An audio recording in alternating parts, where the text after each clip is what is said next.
Aujourd'hui, je te parle du syndrome de la lune de miel. Sarah m'a écrit il y a quelques semaines. Elle ne comprenait pas pourquoi son manager semblait déçu d'elle, alors qu'elle donnait le meilleur d'elle-même. Et Marie m'a fait quasiment le même retour suite à une rencontre amoureuse. Comme tu le sais, j'accompagne des personnes en milieu de vie, souvent dans des transitions personnelles ou professionnelles. Et ce que Marie et Sarah m'ont partagé, je l'ai appelé le syndrome de la lune de miel. Souvent, au début d'une histoire, on est tout feu tout flamme, tout excité par la nouveauté, par la découverte. Et puis au fil des jours, des semaines, la flamme s'éteint un peu. Et c'est normal, c'est même neurologique. Notre cerveau s'habitue, la dopamine redescend, l'excitation laisse place à la routine.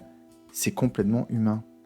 Mais dis-toi que plus la flamme est intense au départ, plus elle risque de perdre de son intensité proportionnellement. T'explique. Imagine tu rencontres un nouveau partenaire. Tu es rempli de curiosité, d'envie d'explorer.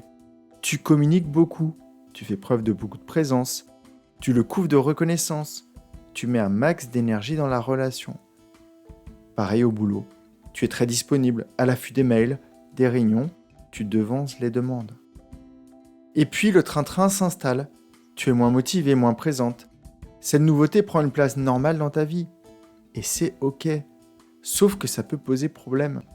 Parce que l'autre, lui, il a connu une version de toi sous adrénaline. Et maintenant, il vous compare. La toi d'avant et celle d'aujourd'hui. Ton manager peut commencer à se dire, elle n'a plus l'air motivée. Elle semble moins présente. Elle part plus tôt. Et c'est pareil pour ton amoureux.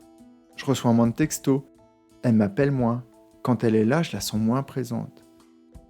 Ces suppositions créent de la distance, l'impression de moins en vouloir, alors que toi, tu es juste revenu à toi.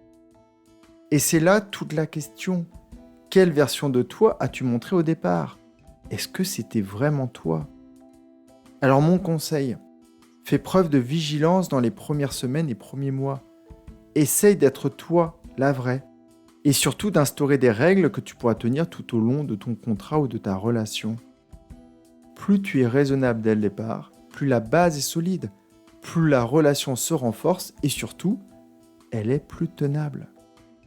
Donc au prochain contrat ou à la prochaine rencontre, demande-toi qu'est-ce qui est juste pour moi ?